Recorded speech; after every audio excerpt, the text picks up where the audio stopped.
meant for an adult audience. Loveline may contain sexually oriented content. Listener discretion is advised. Adam Carolla and Dr. Drew. Loveline, coast to coast. Hey, everybody, it's Loveline. I'm Adam Carolla. That's Dr. Drew. Phone number 1-800-LOVE-191. Dr. Drew, board-certified physician, addiction medicine specialist. I'm out here in Wilmington, North Carolina, home of Dawson's Creek. Good times. And, Dr. Drew's coming out tomorrow, and the two of us are going to be filming all week here in North Carolina on we're going to do an episode of Dawson's Creek. It's like a Loveline episode, so we'll be out here. How crazy is that? It is a little bizarre. But we'll be out here all week, and hopefully we'll wrangle some of the stars of the show to come on the show at some point. But it's 1 a.m. out here. I can't see any of these prima donnas coming on the show at this hour. Well, let's be clear about it. It's one. If you're now at 1 a.m. East Coast time, and you're broadcasting back to the West Coast, you'll finish at 3 a.m., and then these guys start shooting like 6, 7 in the morning. And so who are we going to get? We'll see. Nobody. We shouldn't even be here. Well, that goes without saying, but... All right, I got a story to tell about travel today, but first I want to welcome our guests, the Ataris, Chris and Johnny. Hey, how you doing, Adam? Good. All right, so we'll get to the Ataris in just 1 second. Let me just explain what went on today. They have a travel story to tell you too. Oh, really? With somebody they met en route to the station. Oh, yeah. I met Gallagher today, the watermelon guy in Santa Barbara. Really? He says buying watermelons. Yeah. Did you guys? Did you do a gig in Santa Barbara? No, we're based out of Santa Barbara, and we were up there in the studio doing working on some live stuff. So. Oh, really? And you saw the great prompt comedian Gallagher. We heard you have some kind of like ongoing kind of thing with him. Yeah.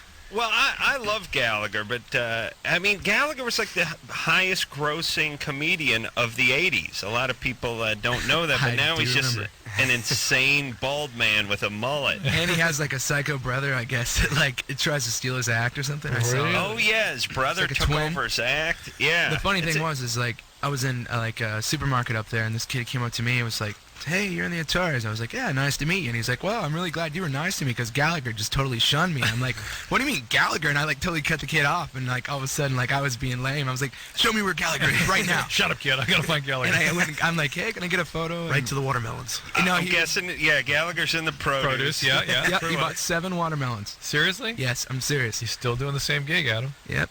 Or else he likes who watermelon. knows? He could have just been having a could have been his brother, barbecue his twin. No. Yeah. Your travel story, though. What was? So, all right. I'll tell you in a second. Yeah. So what happened here is, and Drew, this will ring true for you. I'm shooting tomorrow here at Dawson's Creek. Drew isn't slated to shoot until Tuesday. By the way, let me interrupt you for a second. Have you read the script yet? No, I've not read the script. Right, good. You'll be rudely disturbed tomorrow, I suspect, when you finally get to it. But all right. I know. The thing that was funny is I was talking to the Wrangler guy today. Called me at the hotel, and I said, "Well, what scenes am I going to be doing tomorrow?" And he goes, "Well, you'll be doing scenes 6, 8, 13, 17, and 21. So do you have those committed to memory yet?" I'm like, it's going to be bad. But all right. So that'll be a long day tomorrow. But what happened is they said, "Look, we need to get you out here Sunday. There's a 7 a.m. flight that leaves LAX, and we're going to need you on that plane, and you fly out to, Charlotte, and then that flies you into Wilmington." And I said, 7 a.m. on Sunday? And they're like, "Yeah, the car will pick you up at 5:15. I was like, no. I go to bed at 5 on Saturdays. I'm not getting up at 5:15. There's got to be a later flight. And they're like, no, there's no later flights. You got to get on the 7 a.m. flight. So I got my people on it, and my people said, "You know what? There's a 1:10 flight out of LAX." And I said, "Ooh, that sounds good. Yeah. Call them and tell them I'm going to be on the 1:10 flight." So she calls them and tells them I'm going to be on the 1:10 flight, and they say, "Oh, no, listen, he can't take the 1:10 flight because if something goes wrong, there's no other flights after that, and we won't be able to shoot tomorrow." Oh. And I said, tell him not to worry about it. Don't have a cow. And they said, "Well, listen, here's the deal. He can fly the 1:10 flight, but if there's any difficulties, he has to pay for his own charter." out here to Wilmington. Nice. Yes, yes. man. But you know me, Nice. I see where this is I'm ready going. to roll the dice. you're game. Ready to roll the dice. Been in your shoes. So the car is supposed to pick me up at 11:15 this morning to make my 1:10 flight out at LAX. It's a beautiful day in Southern California. And they call about 11 and they say, you know what? With the marathon, the guy's running just a little bit late, but he should make it. He's going pretty good. It's going to be a couple minutes late. So I'm out front waiting with my bags, and now it's getting near 12. Ooh. And this whole you got to charter your own flight thing is echoing in my head. And now it's noon, and the guy ain't there. You got to get in the car. And the marathon, basically, for people who don't know the route of the L.A. Marathon, the airport, there's my house, then there's the airport, and the route goes exactly between my house and the airport. Oh, my God. If you can picture that. It Know what I does. mean? It just takes up that whole area. I didn't even think about that. Think about where I live. Think about where the planes live, Drew. Oh, my God. That's the entire route You of the have thing. to go over the back into the valley and up the 405. Well, I learned that I had to do that. So now, luckily, I had a 155 thing on Delta that I had my peeps save for me, too, in case there was some kind of difficulty. But I still think I can make my 110 flight. So I start yelling at my wife. We jump in the car. We get on the freeway. We start heading downtown. It's gridlock. Get off the freeway, go back, drive all the way through the valley. Still think I can make the 110 flight, but U.S. Air right at the beginning of the airport, right at the opening where Southwest is. That's good. And the other one's on Delta, which is on absolutely the other side. Yeah. It's about 2 miles as the crow flies from the Delta to the U.S. flight. Drops me off. Can't make the flight, can't get in. Now I'm schlepping 2 weeks worth of socks and underwear to the Delta thing. Just sweating like a shoe bomber as I pull up to the Delta counter. But it all worked. I schlepped everything across the I was like running down the middle of the street and through the parking lots. It was like OJ going through the airport. Been there. But I'm here. I'm safe. The Ataris are here. They have seen Gallagher. So all is well. And so you guys are from Santa Barbara or out of Santa Barbara now? I grew up in a town in Indiana called Anderson, Indiana, and then I met our original drummer. Oh yeah, 2 hands clapping. No, I met our drummer, our old drummer Derek. He was from Santa Barbara, playing in a band called Lagwagon, and I moved to Santa Barbara. Right, there we go. Moved out there and started the band up with him. We were together about 6 months with that lineup, and then we started the band with the lineup we have now, except we have a new guitar player that joined with us about 1.5 years ago, 2 years ago. That would be Isn't Toad the Wet Sprocket from Santa Barbara? That's right, and actually Glenn Phillips, the Toad the Wet Sprocket, sings backups on one of the songs on our new record. Wow. Oh, good. He's a friend of ours. I like Toad the Wet Sprocket. I always dug that band. Great songwriters. Yeah, that was my take. So glad you dusted some of them off And to you guys back you are up. being produced by the Vandals? No, by well, our last 3 records, we have 3 full-length LPs that were out on his label before the label Columbia put out our new record, Song on Astoria. And yeah, go ahead. So Adam basically blew off our buddy Joe Escalante, and they went with the big boys. No, actually, our contract with Kung Fu was up, and we just kind of felt that for us, it's like what we wanted to do as when we started this band is we just wanted to reach as many people as possible. He spoke very highly of you guys. He really yeah, did. Joe's a great guy, and Kung Fu is a great label, and we just kind of felt at the point in our career we definitely just wanted to at least explore all options, and we hated major labels for a long time, and we just felt that after we talked with some indie labels and some major labels when our deal was up, and we very well could have been happy staying on an indie label and probably would have made more money at least in advance when it comes down to like the advance monies you make. But we just felt that it was just the natural thing for us to do is to try and get out there more. Get out there. Well, not just that, but just gain a different fan base and some new fans as well as speaking to just like the punk audience. And, but don't you think the indie labels and major labels that major labels sort of get it now a little more than they did 10, 15 years ago as far as... Yeah, I think the problem was, though, still that sometimes major labels they'll beat something over the head. You know what I mean? Like they'll just keep signing something that was popular 5 years ago. Yeah, they'll just keep doing it. But like, I think they're getting it a little bit more by like bands like Thursday being signed to a major label and Thrice. Yeah, I think one good thing is like, what you'll find is like, I remember when I was a kid, like, Nirvana came along and they kind of killed hair metal, and it's like now, like the Strokes and the White Stripes and everyone came along and they kind of, killed something else. And I think the good thing is like those bands kind of Nirvana and then the White Stripes and Strokes, they give like the music buying public a big wake up call. It's like, we want to listen to rock music. We don't want to listen to this processed crap, And I think that's kind of like what Elvis Costello or the Replacements of these bands did back in the day. But the one bad thing though is like, is what John said, is like, there will definitely be the major labels will sign 17 other bands that try to sound like the Strokes and the White Stripes and the Hives and so. When those bands were doing that, for a while, and they were definitely, writing good songs. And I think that, that happened with everything from like, power pop to like, to New metal. everything. Yeah, for sure.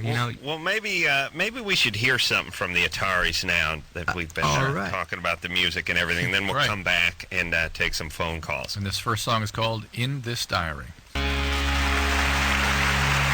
That is the Ataris. So Long Astoria is the name of the CD. Out Tuesday. Chris and Johnny both here from the band. Hello. Hi. How you doing? And I guess it's time to get to the phones here, I guess Drew. it is. This is Amir, 13. Amir? Oh, hi. Hey, what's going on, Amir?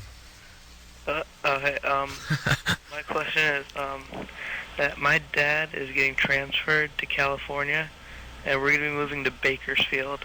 Adam. And I want to know if it's really as bad as that is. Well, Amir's sort of vibrant mentality will fit in very nicely there. We just played Bakersfield. Yeah. Amir, it's not bad if you're coming from like Lebanon or Beirut or something like that, but if you're coming from a decent place, it's going to be quite a step down. Where are you coming from? Maryland. Oh, yeah, you got to kill yourself. You got to do it now. Unless you want to take up being a rodeo guy. It's going to be a little bit of a shock for you. Everything's brown and flat and dry. Yeah. The summers are definitely a real bum out. It's about 105. There's always Jerry's Pizza. There is a small little rock club there where bands play called Jerry's Pizza. The owner looks like Jonathan Davis from Korn. He has a mustache. I think everyone in that town Maybe looks that is like cool. Jonathan Maybe that is Davis from Korn. I'm sorry, but having a mustache isn't cool. And it never was. So, Amir, why is your dad being transferred to Bakersfield?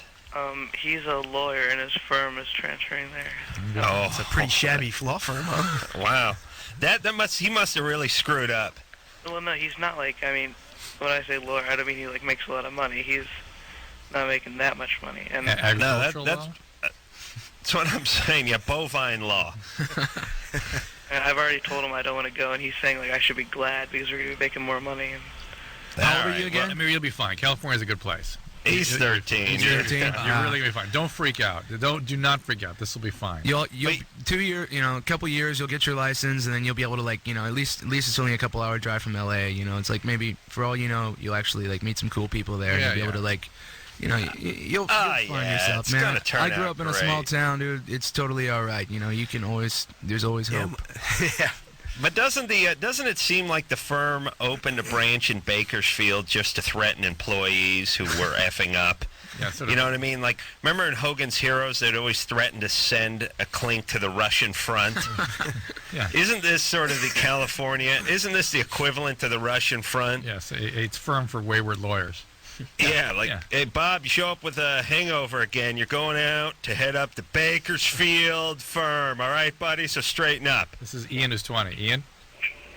Yeah. A buddy of mine just had a child with his wife, and it was born with no hand. He did a lot of drugs in high school. I just wanted to know if that has that to do with it.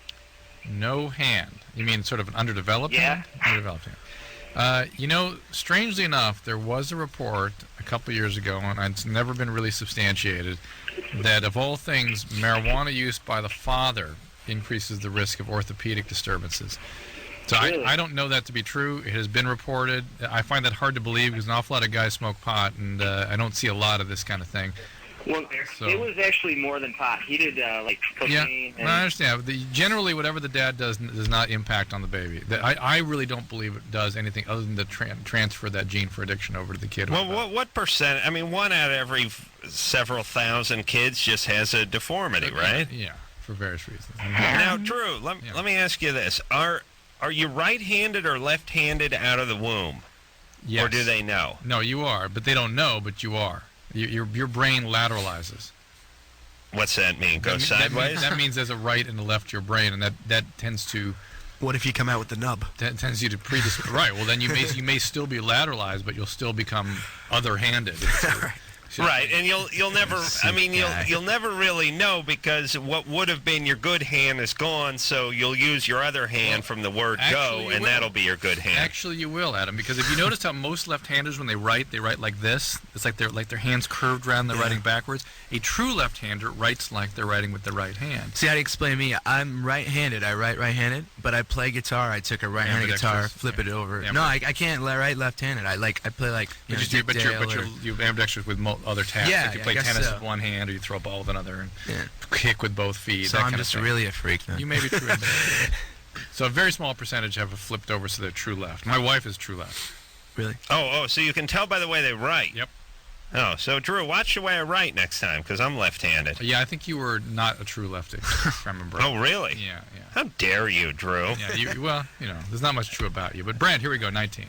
Yes, I'm from Payette and stuff like that, and I was using methamphetamines through a needle and sleeping with this girl that had hepatitis C. And You were shooting drugs, yes, and you were sleeping with a girl who you knew had hepatitis C. no, I didn't at that time. Didn't know at the time. No, she was just like a bed bug. Yeah. And now we're already broken up and stuff, and there's this other girl that she's really interested in me, and she says that she wants to be with me forever and stuff, but Yeah. I don't know how to be with her without giving it to her. Do you know you have it? Yeah, I know I have it because I went down and I got tested because I heard it from other people. Okay, you probably got it from the needles and not from the sex, Brand. It's very difficult to get hepatitis C through sex. You can, but it's even more difficult than like anything, and then HIV. Even people debate whether it's possible. While pretty much everybody that uses a needle gets HIV. Gets hepatitis. It's very, very common. Does Because she was the very first person that I ever shared a needle with. Oh, you've yeah. Oh, you shared it. you left out that part. I have two quick questions. Yeah. Does this current girl is she into drug use as well? And do you share needles with her? No, she's only smoked pot 3 times. Okay. Does she know that you have hepatitis C? No, I haven't slept with her yet. 'cause You I- have to tell her. Yeah, you definitely have to tell her. You and- can transmit it through sex. I certainly believe I've seen that, although there's debate about it. And Here's the deal, though. You got to get sober, Brent. The hepatitis C, when it becomes chronic, which is most of the time, has a very high risk of cirrhosis and cancer. Very high.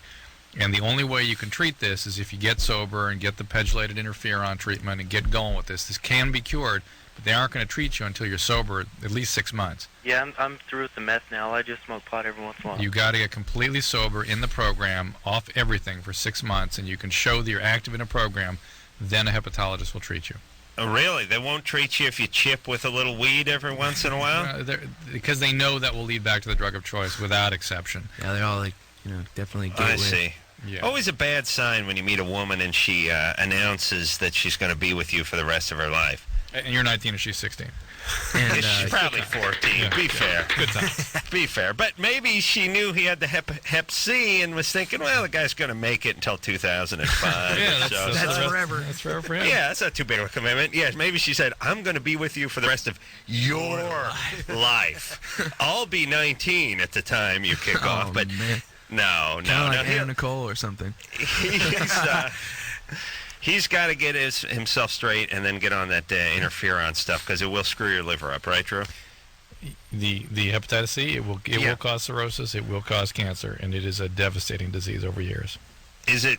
I'm just doing the hepatitis math, but better to get it later in life. I mean, you get it at 19. Yeah, Is it? that's actually true. If there's an there's active and inactive chronic hepatitis C, and if I have several patients that have sort of an inactive hep C and they're in their 70s, we just kind of leave it be.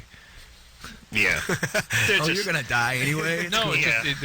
just No, I know, Drew. You're like a mechanic when an old car pulls in and they go, we could turn the rotors on this and rebuild the bottom end, but don't you just drive it until it kicks off and just leave by the side of the road. just like the car, you start monkeying under there and the wheels fall off pretty readily, huh?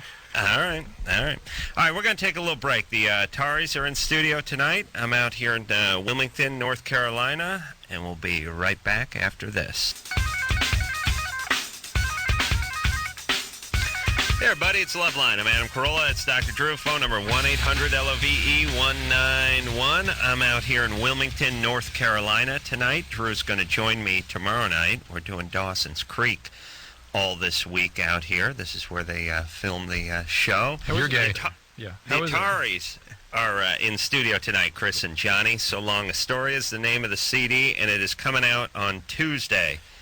That's right. Yes, I'm Correct. sorry. Yeah.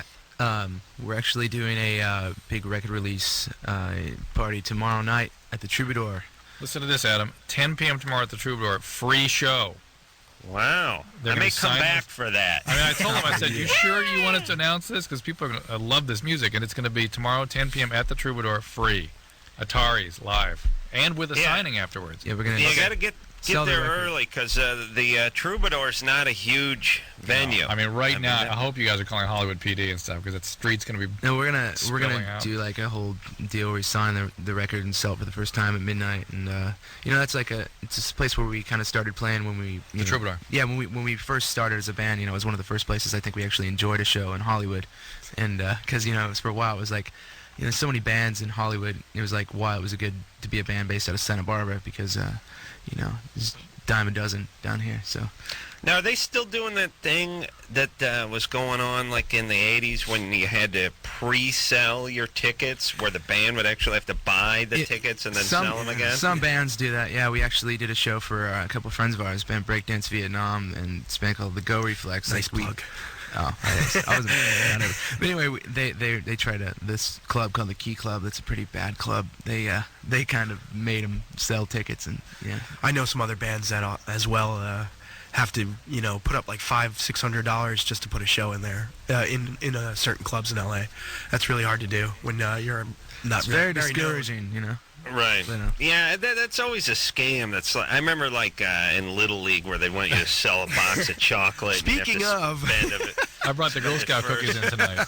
Oh, you Talking idiot. Drew sold us Girl Scout Yeah, cookies. he hit us up right away. Is that once a year, those Girl Scout goddamn cookies? Or Yes. It seems like it's 3-4 times a year. No, it's every year. Jesus, they're trying to kill us, those little bitches. People in my office buy like 80 cases. Oh my God! I'm of coming that to your. stuff. I'm coming over to Jimmy's show. No. Oh yes, that's what I'm Drew, selling. what is it where the parents, I mean, because this happens all over my office where people come in and they sell 200-300 boxes of these things on behalf of their 8-year-old kids. And my feeling is all right, so the kid peddles 8-10 boxes to people at school and friends and stuff like that, and then they come back, they give the Girl Scouts $50 and they're done, right? Why have to sell a metric ton of these things? Good point. What do they get, Drew? A badge. A patch. They get And we get fat. yeah. I mean, they get a badge if they sell 5 boxes, right? Yeah, I don't know the details. I know that my What? garage is full of cookies. I'm gonna get rid of them. Oh, my God.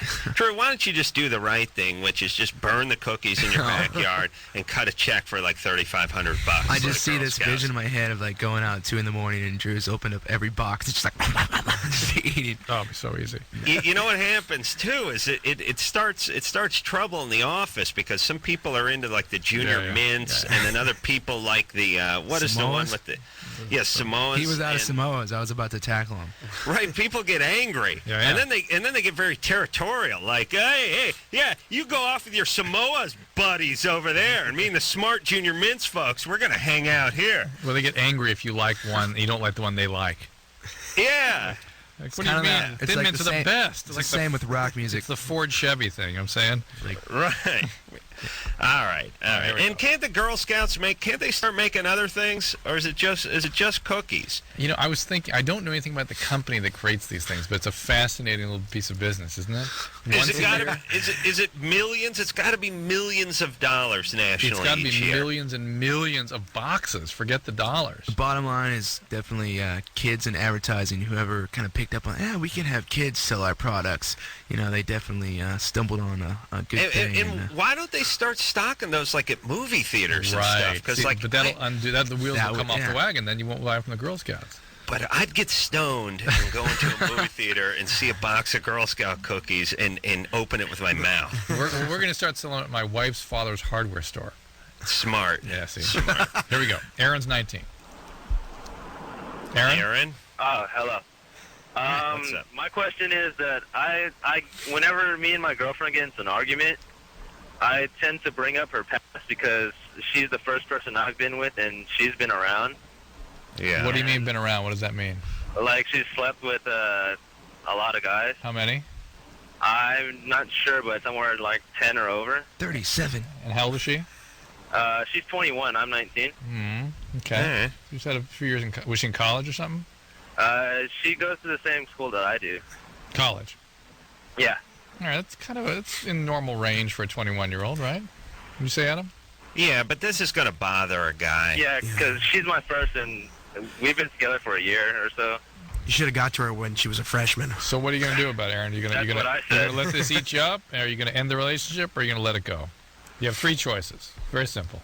You think this girl's a good girl now, or like She's a good girl now, but I don't know why it just keeps bothering me. Like, Hey, what says she wasn't a good girl before? For God's sakes, I mean, Yeah, no, I'm just saying that. But I mean, I think the bottom line is if you trust this girl and you guys really have a good thing going. Like, how long have you guys been going out for? About a year or so? A year? a little over a year right now. But like sometimes she lies to me about little things, and it really bugs me, and I don't know if I can totally trust her. Yeah, sometimes the little things add up to the big one.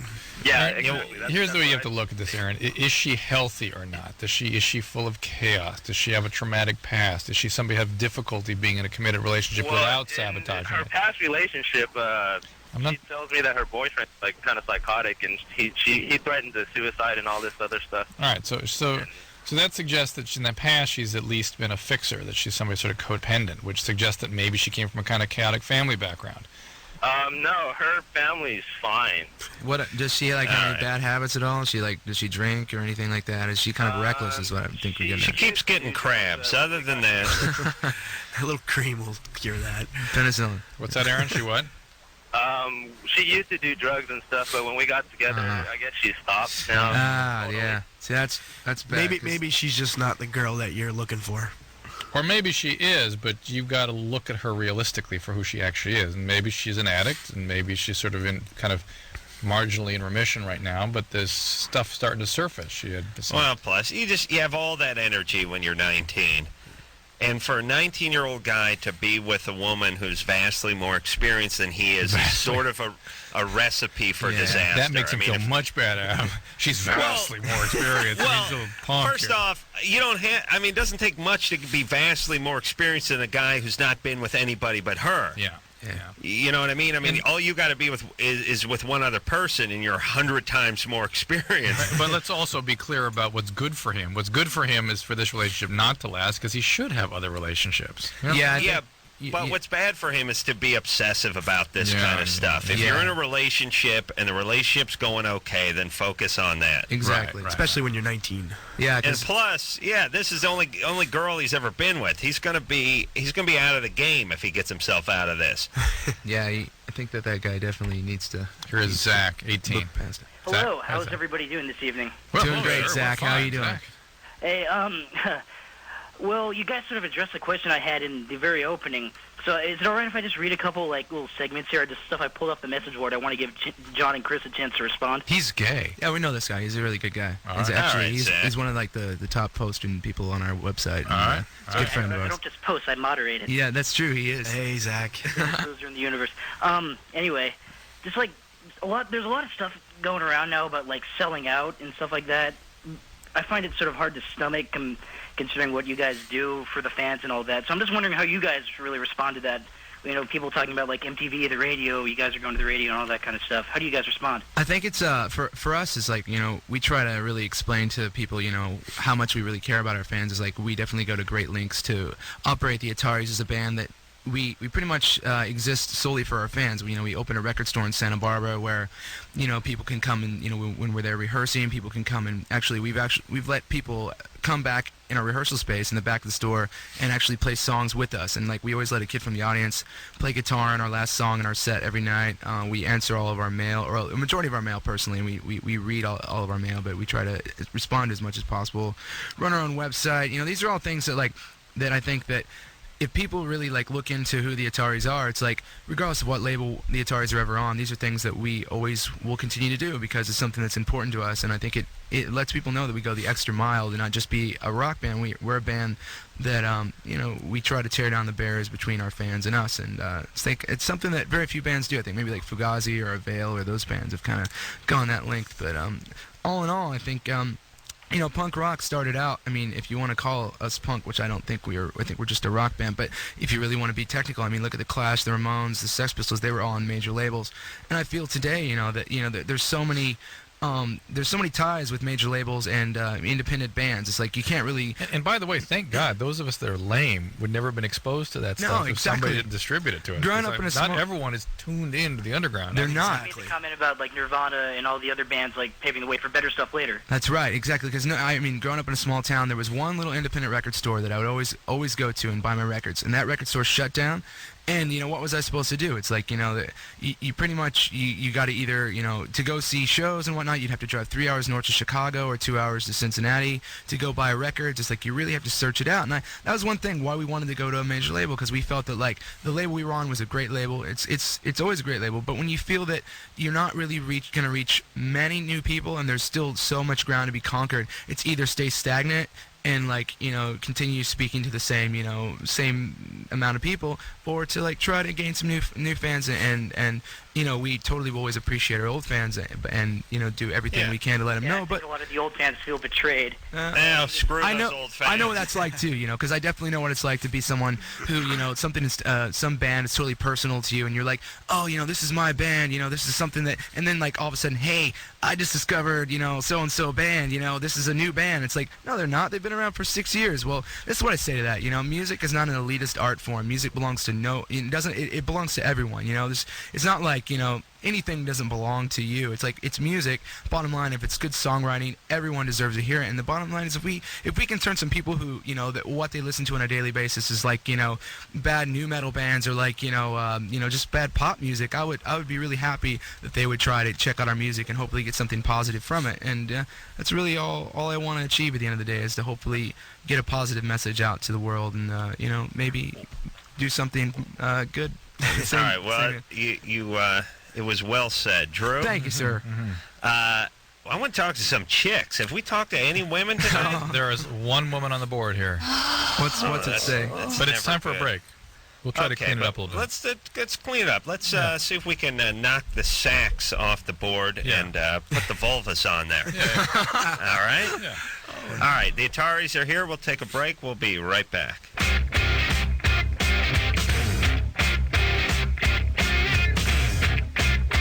Hey everybody, it's Loveline. I'm Adam. That's Dr. Drew. He's back there in Los Angeles along with the Ataris. The CD is So Long Astoria, out on Tuesday, and then tomorrow night going to be at the what the hell are they going to be? The Troubadour. The Troubadour. 10 That's o'clock. right. A record Free release show. party. Troubadour in Free Hollywood. show, and then a record signing at the Troubadour tomorrow night. Columbia is buying everyone drinks, so Yes, Adam. A record signing. I'm just playing. Well, CD, whatever you kids are calling it's days. out on LP too. Really? They did the Vinyl? vinyl. Yep. I have vinyl in my trunk right now if you want one. Wow. Adam used to try to keep vinyl in the trunk, it always warp. That's true, yeah. It's Well, kind I of was warm today telling- too. I might want to check it. I was telling Drew last week what a loser family the Carollas were, that my dad used to check out records from the library. Oh, yeah. And if you really, just think about what kind of human being. And not, he wasn't 19. The guy was in his 40s and would go check out records from the library. First off, you know what kind of condition those records are in, especially after my dad left it in his 61 VW? out in the San Fernando Valley. But, true, what kind of loser do you have to be an adult and you can't even afford a goddamn record? Back then, they were like 99 cents. You have to be a loser. Yeah. You know, it's funny. Like, when you're a kid, you don't think much of it. Like, you're 9 years old. Your dad's checking out a Herb Alpert record from the North Hollywood Library, and you're thinking, that's kind of cool. They're giving him that. But now you get a little older, and you're like, wow, loser. Pops was a loser. All right. And I say that with all confidence, knowing that he goes to bed at... He goes to bed. He told me he gets up at 4 a.m. He told me this the other day. Nice. So he's now going to bed at probably like 6:30 in the evening. And eventually, I've done some math. If he lives to 83, he's going to actually go back a day. But that actually what happens. We're it's going to be Wednesday the 15th for us. It'll be Tuesday the 14th for my dad. But these older folks do get something called a sleep-wake reversal. They start sleeping a day and wake all night. Like but... No, I understand. He's going to go all the way back. Actually, turn the calendar back. He's going so far back. He will actually do what Superman did when he spun the world counterclockwise. That's what my dad will do. Finally, the Carolla's established a talent. Okay. Yeah, and if the a-hole could go into the future, he'd be of some use to me. We could gamble on Super Bowls, and we'd go down to the track. We'd already know who won. Oh, yeah. All right. All right, Jackie's 20. Hi, I just had a question about birth control. Yeah. I've never been on it before, and I was wondering, because I'm kind of susceptible to mood swings, and so my fiancé and I were getting married in June, and I need to get on birth control, and I was just wondering if there's any sort of birth control that would be best for that sort of thing. Do you have a diagnosis? No, it's nothing like that. It's just like my body chemistry is just... Is it more around the premenstrual time? Yeah. Well, sometimes the birth control pills make that better. Really? Yeah, it sort of stabilizes things. B, if you really have premenstrual dysphoric disorder, the serotonin reuptake inhibiting antidepressants are what are advocated for that, would work for that. So you ought to consider getting treated for that. And I see up on the board here, you want to know whether the patch is better than the oral pills. Yeah. It's the same hormones going through your system. But I will tell you that some women are more sensitive to the estrogen and some are more sensitive to progesterone. In general, women tend to have more negative mood associated with progesterone. Okay. So you probably shouldn't take the Depo-Provera shot or anything like that. Okay. But you may have to monkey around and experiment to find the one that works for you. Well, why are you getting married so early? Because I found the right man. Yeah. That's what my mom thought, too, and that she saw him going down to the library to get records. How old's your fiancé? He's 23. We've been dating for about 2 years. All right. Yeah, we just. What does he do? I'm a student, and so is he. What are you going to study? I'm studying economics and business. All right. Well, that's good. But, I mean, the whole part of marriage, like, aren't you supposed to finish school and then... Well, I mean, once I'm a junior, so I only have a year left, and we figure we can do it for Adam, I wonder if the instability in the world is causing people to sort of come together more early. Yeah. You know what I mean? I wonder. Yeah. I wonder if they're reacting to that. We're in Salt Lake City, Utah, so it's pretty normal here. Yeah. That's it. Okay, good times. But I'll tell you, the terrorists know that if they hit Salt Lake City, we're not going to care that much. Like, the rest of the country's going to be like, yeah, well, all right, screw those polygamists. It's also the one place where they're not getting the whole world ethnicities. You know what I'm saying? Right. You pretty much got one thing, and that's it. See, that's the whole thing. See, that's my thing. That's why I know L.A. is safe, because you blow up L.A., you get your own. It's Saigon. You're it's not, everything. You think you're getting a bunch of blue-eyed white people? Hell no. You're killing the rest of the world. I mean, you got Ethiopia and Mexico over here. You got Rouge Iran. Yeah, you're going to get everything but white. A couple white folks in, like, London's the Palisades, kind of that way, too. but that's about it. All right, this is Ricky. He's 17. Hey, what's up, guys? Hey. I'm uncircumcised, and I also have a friend who is uncircumcised, and he told me when he had sex with his girlfriend that the foreskin pulled on where it was attached to the head, and he said it hurt him really bad. And I was just wondering, like, I don't want this to happen to me, and I'm sort of worried about it. First of all, it doesn't often happen, but that is one of the sort of risks of having a foreskin, is that things can tear. And then when they tear, when it heals up, it tends to scar down and make it even more difficult for the head to come out of the foreskin. But why don't you just put a condom on, and that kind of takes all that away? Yeah, he said it did feel better when he put a condom on. All right, you should be using a condom anyway. You're 17, for God's sakes. Yeah. What's the deal? Well, I don't know. Actually, I'm a virgin, but I'm really close. It's going to happen any minute now. So. Sure. Like any minute? Condom. Any day. Condom, right? Well, Okay. wait, how do you know it's going to happen any minute? Well, Any day, he said. Any minute. well, I have a girlfriend, and it's getting pretty close. Where are you from, All right. Ricky? I'm outside Chicago, suburb. Is that where you grew up? Yeah. All right.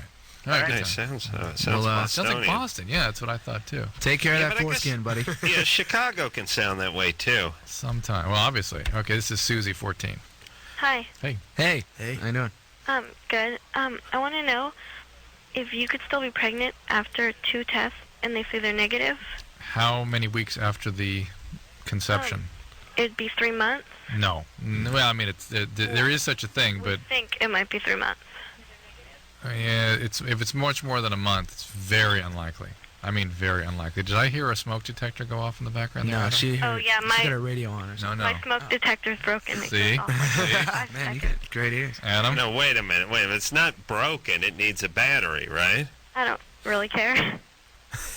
Kind of wakes me up Yeah, in the middle of the night. Yeah. I know, but doesn't it need a battery? Isn't it making the chirp that says it needs a battery? Yeah. That's why they put that little feature on those Well, things. hold on here.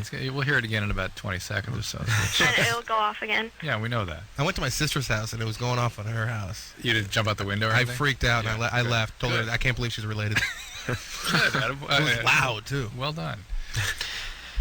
I suspect if my dad had smoke detectors in his home There it is. growing You up, heard he it? would have had You heard this it? too. Yeah, just yeah. went, no. just went You on. guys hear it? Yeah, I heard it. Yeah, is this this is not a good sign, by the way. Do you live at home, Susie? Are your parents home? Oh, yeah, they're like sleeping. Well, Susie, And they don't want to. Hold on a second. I got some smoke just detector real quick though. questions to Just ask. you can put the whole thing to rest if she goes to Planned Parenthood and gets a blood test, okay?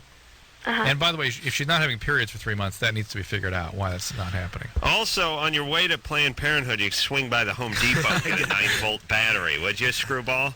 Oh, okay. Oh, And I'll get a battery. what room is this smoke detector in? My room. It's in your room. Yeah. about 10 more seconds. We'll hear it again here. So, turn the radio down first of all, there, Susie. Right there it goes. You heard it? There Yeah, it I heard goes. it. Okay, and you can sleep with that. Yeah. She said it wakes her up in the middle of the night. But Sometimes. I think there's reptiles that would drive insane. You know what I mean? Like, No I way think if you that put ever like an happened. iguana in a room and you had that thing chirp every 34 seconds, the iguana would eventually kill itself. I can never get past this, Drew. That it makes Adam, you more animal than human. But 1 out of 10 of our callers has this going on. I mean, it's I know. unbelievable. What's that? I It's know. the smoke detectors that need a battery. Oh, really? I was like back on the pregnancy thing. I No, was no, like, that we have that too. But we got to take a break. We got to take a break. No, no, Drew, I'm not done with the smoke detector We'll start thing. right up here where we left off. We will start right again with smoke detectors. Oh, man. Writing myself All a right. note, all right? All right. All right. All right. We'll be back.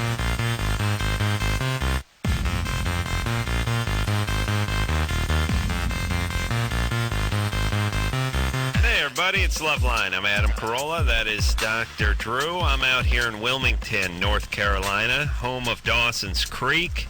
And Drew's going to come out here and join me tomorrow, and then we'll broadcast from Wilmington. Actually, I'm here at the studio where they do Dawson's Creek, and Drew, you'll see it tomorrow night. Cool. The Ataris are in studio back in L.A. CD is called So Long, Astoria, and it is out Tuesday.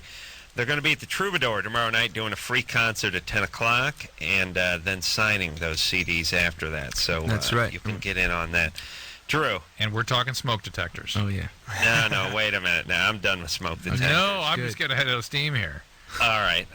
Well, I want to talk smoke detectors, but Anderson told me you're still pimping those Girl Scout cookies. Yeah, it's working well. Oh, yeah. It's going nice. Still out of And- It's Samoas. going very nicely. But I thought to myself as Anderson was saying that, have times changed? I mean, parents didn't used to do this stuff for their kids, did they? My parents Like, have always what- been really supportive with, like, you know, with not only, you know, buying instruments and always going out. Like, I'll tell you what, the one time I got my paper route when I was like 13 years old, and I shattered not one glass window, but this lady had a glass door with shingles. The paper hit at the very top, went down, shattered every shingle. You know, the first person that was out delivering my papers the next day, when I was scared to go out and do it, my father. He was out, I'll do it, and he went out and did it. But you know, I don't know. Maybe some parents out there don't. But you know. Oh, am I gonna kick my dad in the nuts the next time I see him? For the records or for?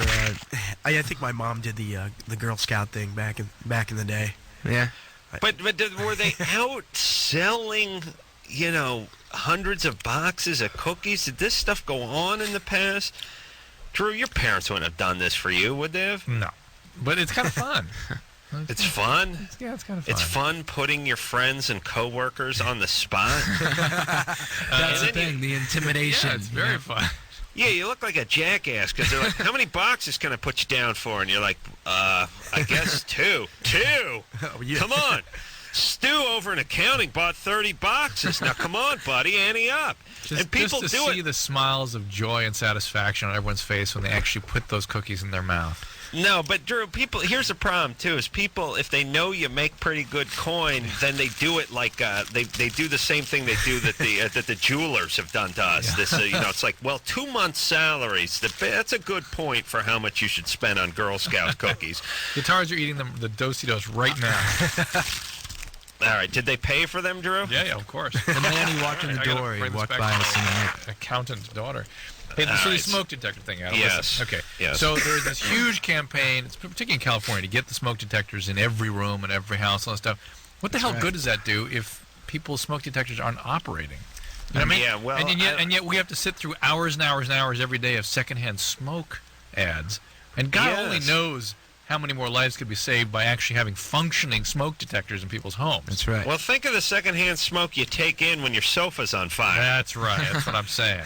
That's my angle. Yeah, and you know, it's so funny because they used to, I think Gilbert Godfrey used to do the voice of the smoke detector. Right. He has the market cornered on like toaster ovens and all small appliances. Appliances, yeah.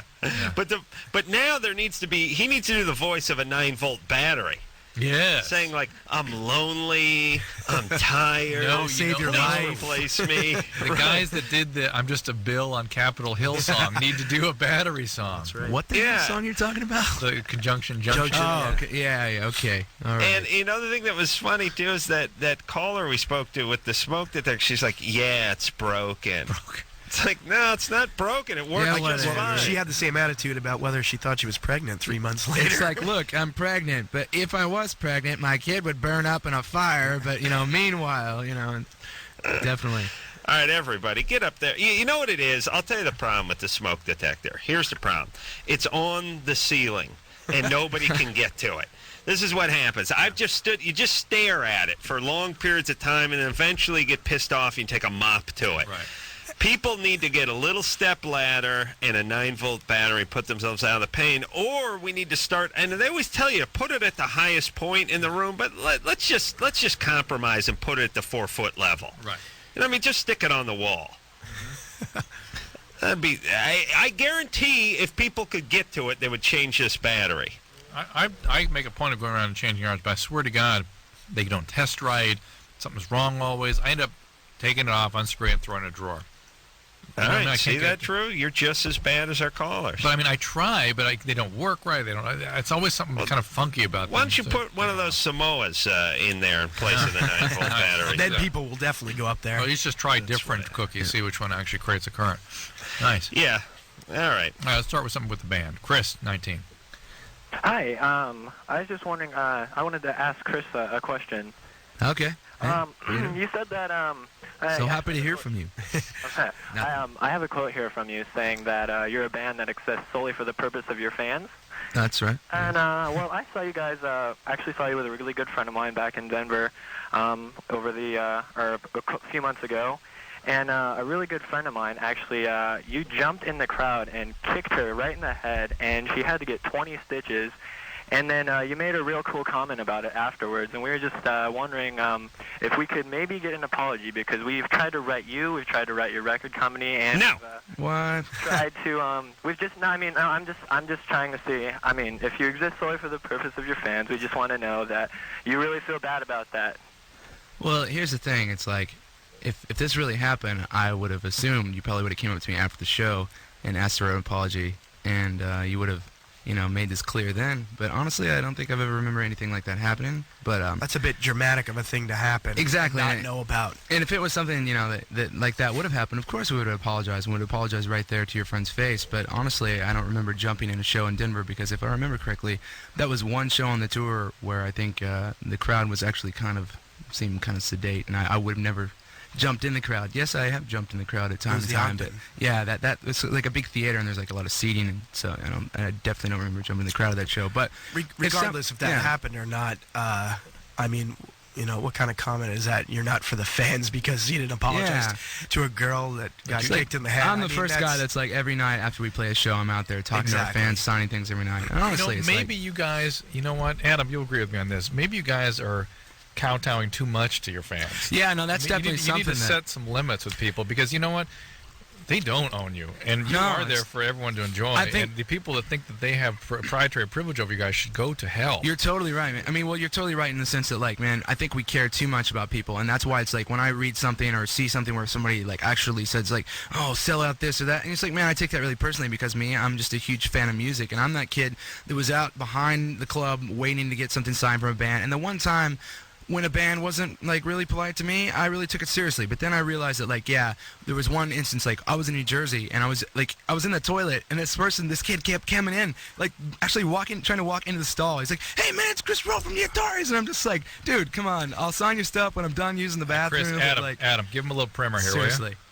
Will you? Adam. Oh, we lost him. Well, the way Adam, he got probably so upset about this because the way. Here's what Adam does, because people come up with that stuff to him all the time. Yeah. His comment immediately to them is, "Beat it." What do I owe you? Yeah, I think it's hard. Everyone knows he's an a-hole. You definitely open some good doors and some bad doors when you give so much back to your fans. I mean, granted, you kind of tear down a wall where give it back, but set limits with it. Yeah, you know what I mean? That people are getting out of control. And they need to be kind of put back in place a little bit, a little reality testing here and there. It's like, look. You guys you love doing music. You like reaching lots of people. That's right. You're like communicators. You're providing something for lots of people. You know something? Matter of fact, I do remember that happening, but it was not. If I'm not mistaken, it was crowd surfers that came in, and she hit her head on the rail. Uh-huh. I remember her boyfriend, we offered to take him to the hospital. Oh, man. No, I totally remember that. I mean, it's random. That is random. We totally apologized to that guy up and down and offered him, because he was in disarray, that guy. I remember him being very upset. He had blood all over his shirt. I remember personally asking him if he needed something. You might have said jokingly in front of the crowd that he took the wrong way? No, I would never make a crack about somebody's at somebody's expense like that. Well, then here, if I apologize that we didn't take your girlfriend in the hospital or that we didn't, go even the extra mile. We did acknowledge it, and I remember that guy. But go ahead and give the apology. We're sorry. As the Ataris, we're sorry. Yes, we don't want that kind of stuff happening. We don't want our shows ever. Yeah, exactly. And specifically to them, so they get it. Yeah, specifically to the fine people in Denver, and we're coming back to Denver. And if it was if to make amends, I will personally put you on the guest list to the show. You can stand on the stage and watch the show. Totally watch the show. How do they get in touch with you? Well, they can call back in here, or they can. I tell you what, you can. They can email me at John@ataris.com, JOHN@ataris.com. There you go. Well, that's fine. You're gonna get a million people. That's fine. Well, I think our fans are like the delete button works good. Exactly, but just say you're the kid from Denver that called in when we were on Loveline. Having done all that now, it was not the best way to set limits with your friends. Well, I agree with you, but it shows where you guys are at. We go the extra mile. All right, here's Mara, 17. Why stop? Because of one person. Hey, Mara. Oh, I'm bummed. Adam disappeared. I can put you on hold. Hang on, I'll put you on hold till he gets back. Hold on a second. This is something more up my alley. Steve, 18. Hey, how you doing? Good. Hello. Would like to tell Adam I like him a lot, but I guess he's gonna. He's listening. Yeah, the Ataris you guys rock too. Thanks very much. I had unprotected anal and vaginal sex. Good times. With a woman who had HPV. Mm-hmm. So, Drew, how do I know if I'm gonna get that or how will it affect me? How do you know she had it? She told me she had it. She had cervical dysplasia, and why didn't you put a condom on? I don't know. And did you after? Did you have vaginal then anal? Yes. She's actually got more to be worried about than you, because that virus is associated with anal cancer as well as cervical cancer. Oh man! Ouch. You definitely have it. You should assume you have it. That's just, once you've been, it's a highly contagious. Even if she's been treated for it, she probably still has the virus. She's a 19-year-old also, 18-year-old? 28. 28. So how long she had it for, does she know? I don't know, maybe 7 years. Well, so maybe it's possible it's burned out. It's possible you haven't got it, because most of the wart viruses do go away in about 3 to 5 years. The ones that are associated with the cancers tend not to go away and stick 6 around. and 8 or something like that. Yeah, there's different subtypes. And if she has that, then you got it. And you may have transmitted to her rear hinterlands, and that's a significant issue for her. And for you, you got to be careful because you can transmit it to other people. For you, it's probably not going to be a damn thing. Probably. So there you go. This is now Aaron, who's 16. Hey, can I ask my question? My boyfriend got in a car wreck about a year ago and died, and he's been like my best friend since I was born, pretty much. Wow. And I was on depression pills for a while, and it really didn't help me. I mean, I'm not like, I wouldn't say I'm over it, but I'm kind of used to it. So I started dating again, but like after about 2 weeks of going out with someone, I just, like, the idea of being with them is just repulsive to me. I mean, I don't even want to be around anybody. Like, even to my friends, it kind of is that way. I just wonder, is there any way that I can, like, any stronger medication or anything that can help me, like... Right, hold on. No, I was going to say that someone I'm really close to, and I'll just, like, not mention that, like, they've been through the same thing, and they actually had somebody that, one of their ex-boyfriends die in the same way in a car wreck. And I really don't know as far as medication goes. I know that they're not on any medication today, but I do know that, like, the best thing you can do is get out there and, like, you know, try to, like, you know, get some good friends, and as well as that, you know, try to continue dating. And where it may be hard to do that, it's something that, you know, I think you're definitely on the right path with that. You know, it's something that I don't think medication can cure, but I mean, maybe Dr. Drew can recommend something else. But Drew, I'm back. Yeah. Are we talking about smoke detectors? Yeah, smoke detectors. Good times. Okay. No, we're talking about somebody who died recently. A girl has a boyfriend that died, and she's having trouble dating. And listen, Aaron, naturally enough, when you start getting back into a situation where the kinds of feelings that are evoked that you had with him, or you're comparing these people you're dating with him, all kinds of things can kind of flood your emotional systems. Okay. I think Chris is right. You got to get good friends around you, stay well connected with people, keep going out there and trying to make relationships. And this is another part of the mourning process. It's the stuff that's incomplete sort of surfaces now. And if you really can't function because of it, that is the time to go see about getting some stronger antidepressants. It says you're on Celexa now, or you're not on? I'm not on it anymore. I have a messed up family. That was another question I had. Is there a way that I can get any kind of depression medication without parental... Are you in therapy at all?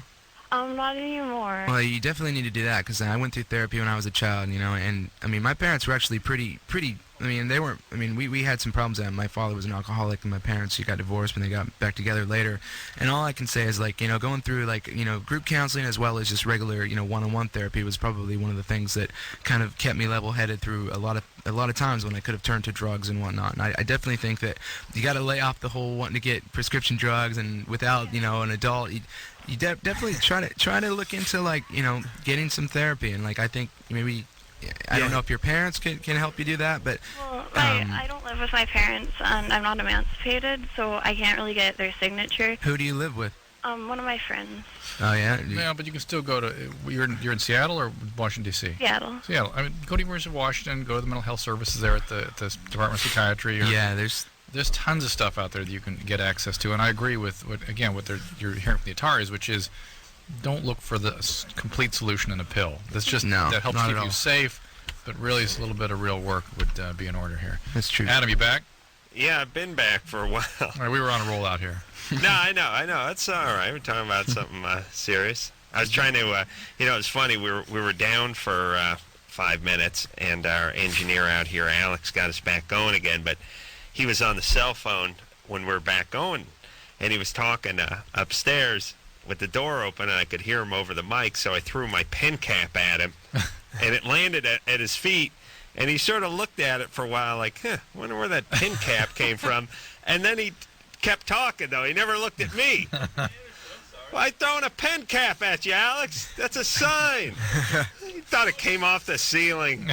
Oh my How God. unprofessional. Oh, my God. You're fired. Yeah, I was gonna throw the pen, but I thought, what if it stabs him in the neck, and then I got to bury him out in the creek, out in Dawson's Creek.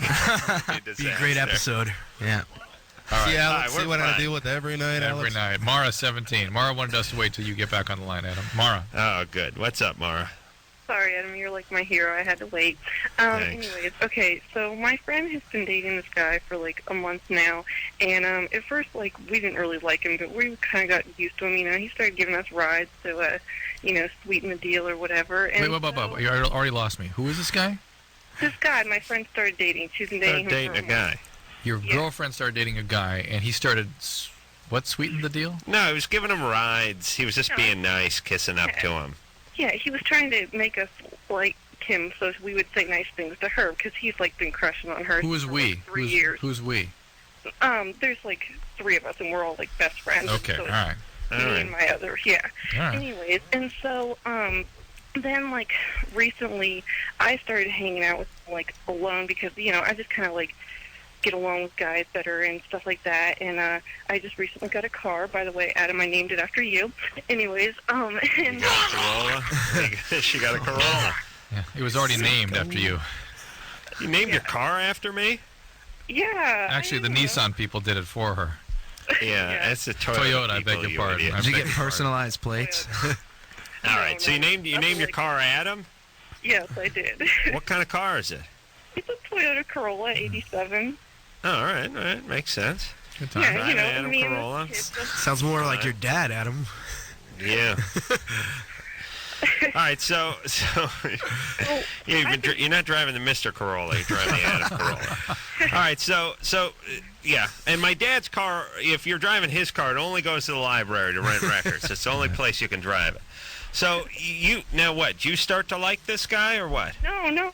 So I've been hanging out with him alone, and then lately he's been starting to like, flirt with me or whatever. And then last Friday it got really bad. We were hanging out, and she wasn't there. And then he was like starting to like tickle me and like wrestle with me. And then he was like wanting to do massages. And How old? Just to fill the picture out here, how old is this guy? He's 18 and I'm 17. And so is my Why do you spend so much time with him alone if you got the idea that he's into you? Well, because I didn't know until Friday when it like... No. I don't buy this whole... No, man, no. Mara, why are you hanging out with him? You like him? No. God, no. Maybe you like the attention. Yeah. Yeah. Dude, I'm never a believer of the I'm a girl, I have some guy friends in quotations. It's like, no, doesn't happen. I mean, you maybe you think that, but like look at the guy. You guys are all hanging out. It's like if the guy's like tickling you and all that stuff, it's like, man, it's like you got to either be like, hey, you're friends with my good friend, and you definitely crossing a line, or you decide or just go for it. Tell your friend and go for it. Exactly. I mean, or tell your friend what kind of an idiot this guy is. Exactly. Wait a minute. Yeah. I don't understand what the question is. Is this guy your friend's? Do I tell her? Because I don't want her to get pissed off at me down the road. Okay, listen. Is this guy your friend's boyfriend? Yes. Uh-oh. Their boyfriend and girlfriend? Yes. And they've been boyfriend and girlfriend for how long? Like a month. That's not... And why is he spending so much time with you alone when he's her boyfriend?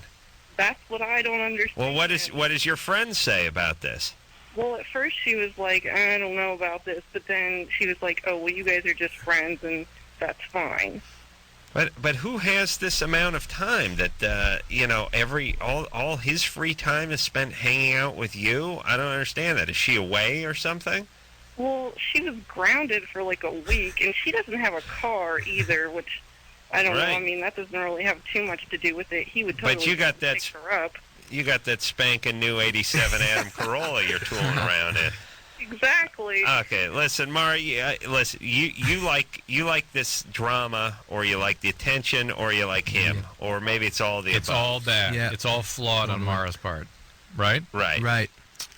So I would say if you really want this to go away, not cause any waves, and not get into trouble yourself, you just stop hanging out with the guy. Then when your girlfriend says, I noticed you're not hanging with him so much, then you tell her why. Yeah. No, but you don't say anything until then. No, you don't say anything until then. You don't tell her then either. You just go, look, I've been busy. I mean, Adam needed but a she needs to know tune-up. what kind of dip That's this true. guy is. Well, they were only she said they were only dating for 1 month, dude. And I know a month, like how 17 may seem like a long time, but I don't take it as like these people seem very serious. I mean, if they're all hanging out, I mean. Yes, and Mara's one of these people that chicks have this gene where they go, I really didn't want to have to tell you this, but I thought somebody should have to tell you. And then they relish telling their friends something good and horrible. Yeah. You know what I mean? Yeah. If you really want to avoid this situation, it's easily avoidable. But if you're looking for drama, you'll find that in any situation, and I think that's what Mara's doing. There you go. All right, we got to take a break. All right, did we help her? Oh, yeah. Well, she listens to your word as gospel, Adam. No, okay. Yeah. I'm telling all women Preach just on, brother man. to shut up. Just stop talking to your friends. Don't talk to us. Just stop talking. And don't get into the drama. Don't get into any of it. Just quiet down. We'll be right back. Yeah, what, Drew? Where are you going, buddy? Well, listen, I was off the air for 4.5 minutes. I know. got some making up to do. When you get back, I want you to talk to the Ataris about setting limits with their fans, all right? All right, I'm going to do that. And during the break, My wife I'm said going the same thing. I'm going to throw an ashtray and a Scotch tape dispenser at Engineer Alex, see if I can get his attention. All right, we'll be back.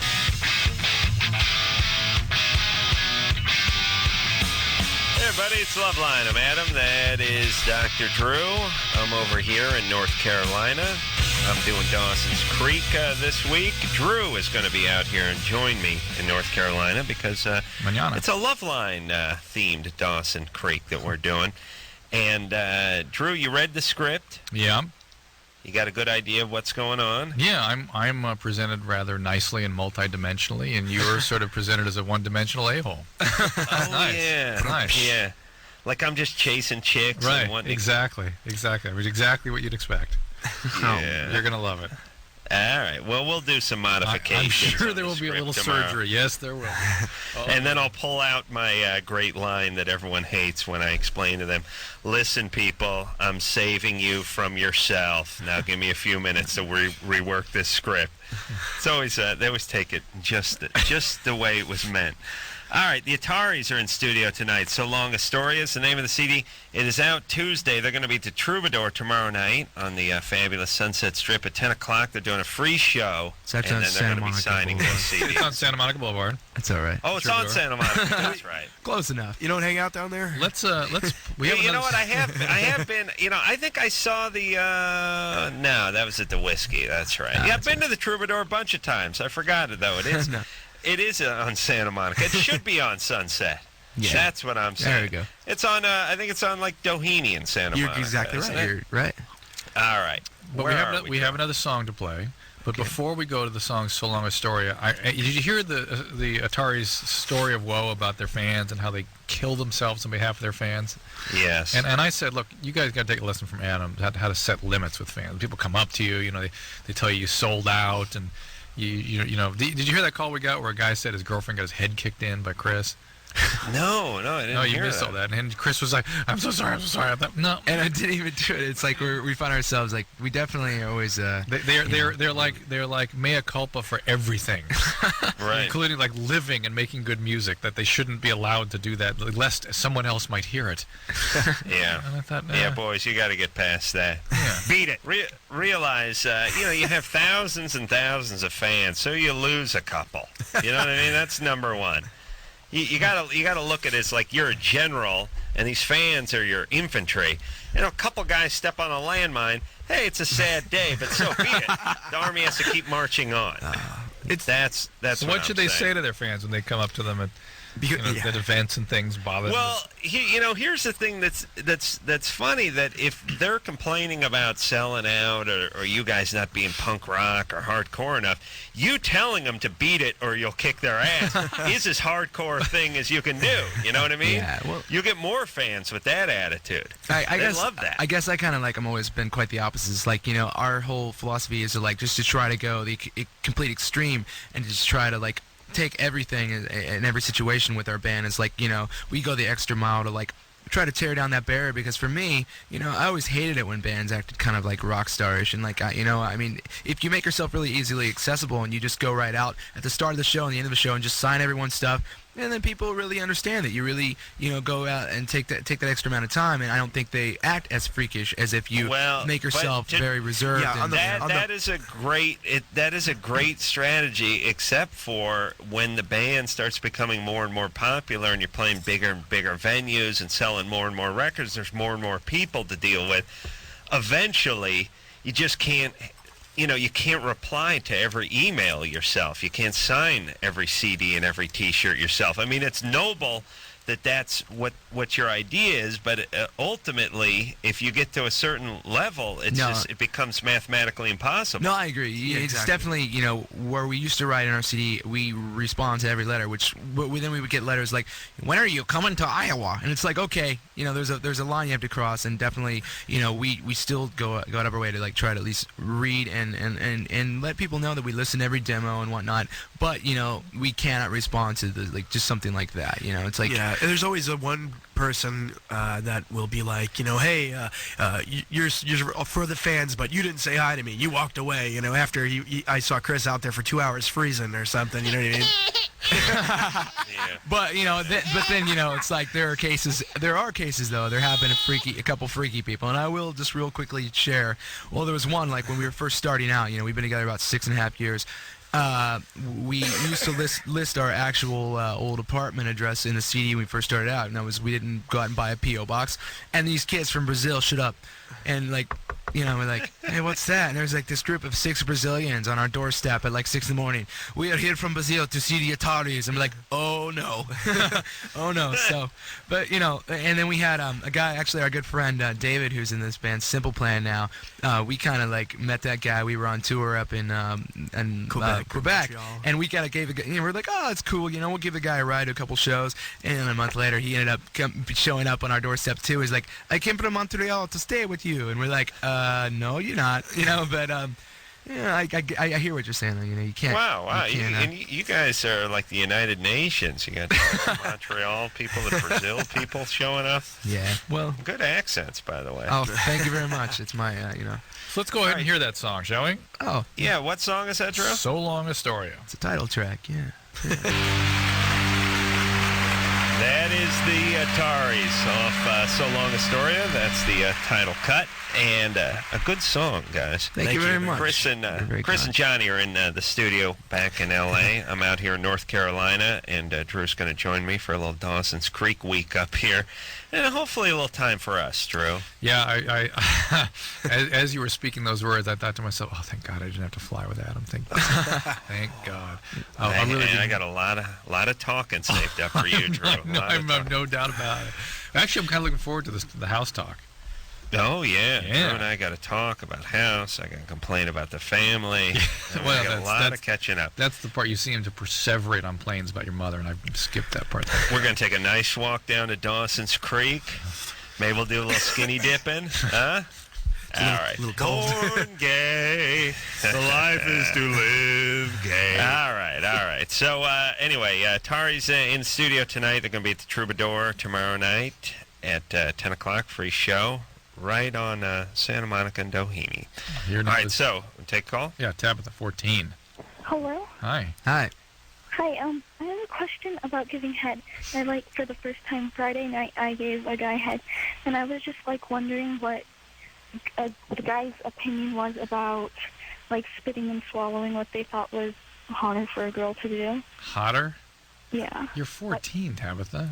I know, it was the first time. Yeah, but shouldn't you be worried about Barbie's dream Winnebago or something like that at 14? Or worry about protecting yourself from STDs and things? I just wanted to get some dick. Maybe use a condom with these things so there's no spitting or swallowing. Who was the fella that produced whatever you spat or swallowed? His name is Johnny. No. Johnny, not the Ataris. What was his relation to you? What? What was his relation to you? Just a friend. Somebody your age? Yeah. 14. Yeah. But he's not your boyfriend. No. Got what I need. Do you like him? Yeah. Does he like you? I think so. Okay. Well, shouldn't you? Well, I mean, just for the future, we'll get to the spitting and the swallowing thing, but shouldn't you maybe go out on a few dates with the guy and that kind of thing first? I'm not allowed to date. Parents are strict. See, this is the whole backwards part. Hang on a second. I appreciate that. Note to self. I gotta take some notes on this one. Encourage dating. Encourage dating. Exactly. You know, it's like the whole preacher's kid theme where, you know, it's like you've got all these kids who grow up with parents that don't talk to them and they totally, you know, discourage them to date and do whatever. But those are the first kids that are going to go out and they're going to drink. They're going to experiment with, like, promiscuity. They're going to do all these things. And I know that because my parents talk to me and they set me down. And the first one's like, if you need condoms, here they are. You know, if you want to drink, you're gonna definitely learn from it. And I hope you learn from my mistakes. And, you know, honestly, I think that, you know, I mean, what the heck am I saying here? just that this is an example of parents being restrictive in some respects, but not being honest enough. Yeah, I mean, but I don't. Well, what happened? What did you do? Did you swallow or spit? Oh man. Swallow. Oh, baby. What did you? I mean, not to be disgusting, but I mean, I guess it's probably appropriate on the show right now. No offense. I mean, I'm just saying, like, you know, what'd you think of the taste? I mean, you know, I had to ask, you know. What? What did you find it repulsive, or, like, you know, when you swallowed? Yeah. Yeah. Whatever happened to just being a kid these days? Yeah, exactly. All right, here's the deal, Dab. Doing that to a guy is not going to make him like you. It may make him stick around a little bit, but he's using you just so you'll do this to him. Whether you spit or swallow does not matter. The guy is delighted that you're doing this, but to your sort of spiritual well-being may be impacted by all this. And if you decide to go down this path, please use a condom because you can get STDs from this just like you can from any kind of sex. It's oral sex, you get STDs. Drew, swallowing more likely to give you trouble. Than spitting. Yes, because it's the stomach and the lower esophagus where things like hepatitis C and HIV probably penetrate. Okay. All right. Because, and listen, I know we got to go to break, but just let me give the speech real quickly. You don't need to swallow it. You just need to receive it and transport it and get rid of it. Right. It doesn't have to really otherwise, you're just transporting to the stomach. Yeah. Yeah, it just needs to be transported to the toilet or the sink or the potted plant or the dog's dish, wherever it goes. Just as long as they take it away. It's like the garbage. Just come pick it up. I don't care if you dump it in a landfill or the ocean. Just get it off my goddamn driveway. That's what I think. Get the semen off my driveway. That's my message to all the girls listening. Hey, good times, right? Yeah, hey, good times. And where were these girls when I was... That's what I was thinking. I was going to say high school, but junior high, for Christ's sake. Well, when I was 14... Oh, we got to move to Canada. All right, we're going to take... Indiana. We'll take a little break. The Ataris are in studio tonight. We'll be right back after this.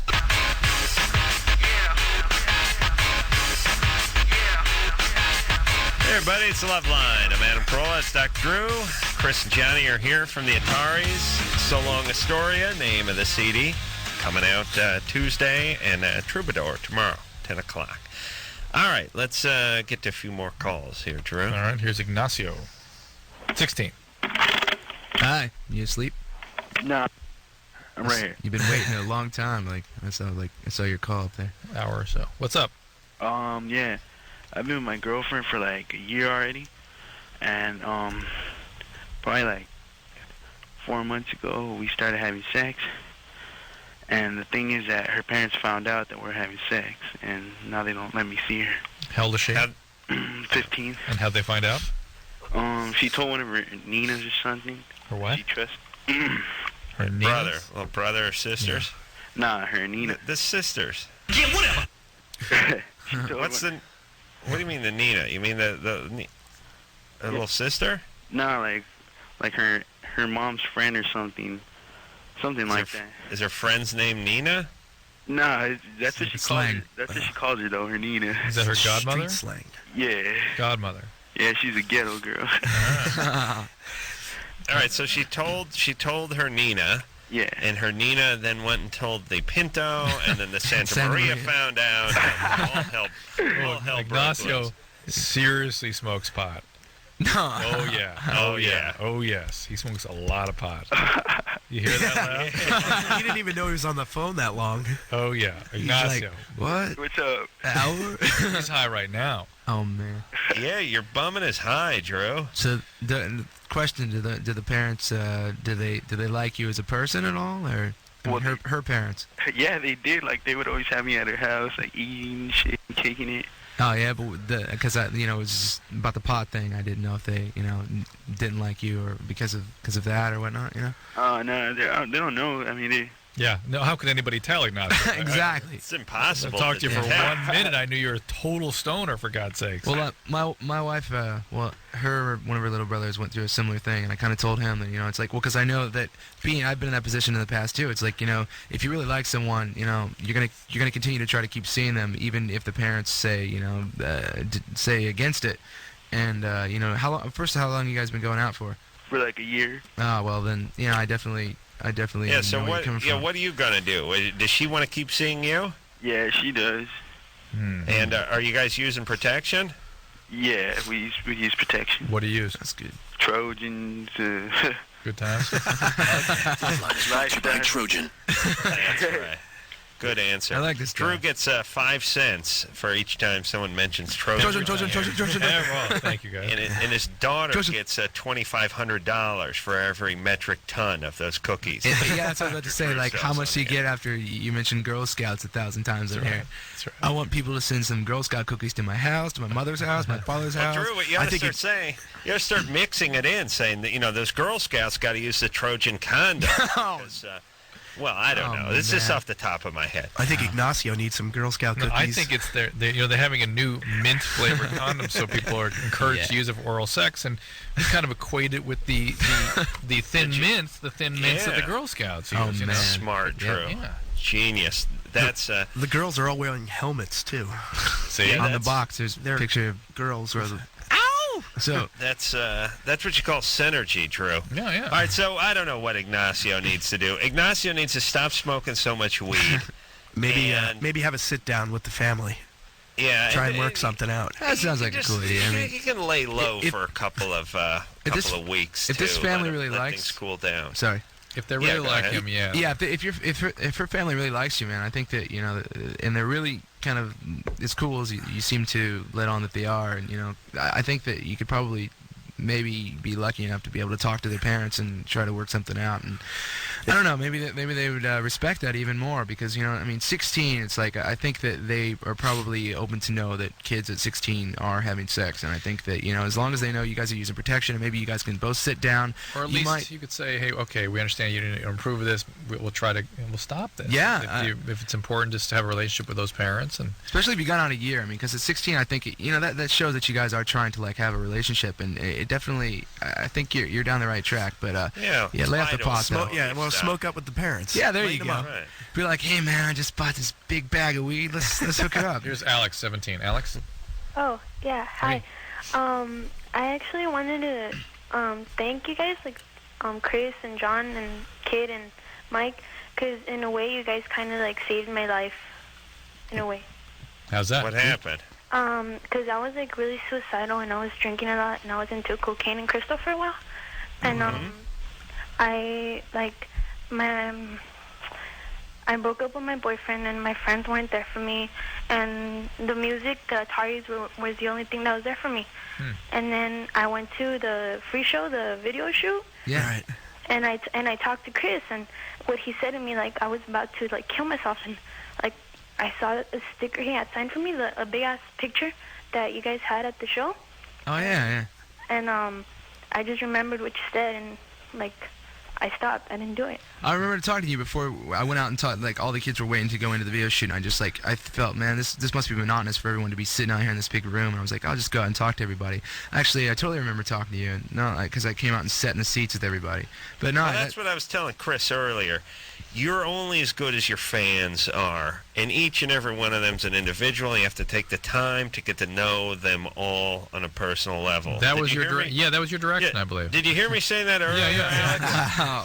I see. Yeah, so it was I get some credit here too for encouraging the band. Alex, that's great. You keep taking care of yourself, all right? Yeah, and I just really want to thank Chris and the whole band actually, because you guys, it's not just one person. And I just remember you saying that you were like living in your van and that you never gave up, and it just really helped me. And even though you guys didn't know me, you were like the only ones there to help me. Well, I totally appreciate that. Yeah, Thank you. I mean, Oh, that's nice. That's one thing. It's like we definitely, we've all been through hard times, and that's one thing that we want to translate to our fans. It's like when I first moved to Santa Barbara, I was homeless. I didn't have a penny in my name, and I tried to work through it. And I definitely know that there's always a lot out there to look past in just what you see in every day-to-day life. And I think that, that it just takes a really big person to like try to search out and find that. And I think that you just keep looking for something bigger and better. And I think that that's all you really have in life. We'll be back with the Ataris after this. Hey, Drew. Drew, close up shop for me, would you, buddy? Can I call you or no? You can call me on my cell. Yeah, I got a long drive back to the creek. See you tomorrow afternoon, all right? All right. All right, good time. Thanks, guys. Tell Vanderbeek we said what's up. All right. Later, Adam.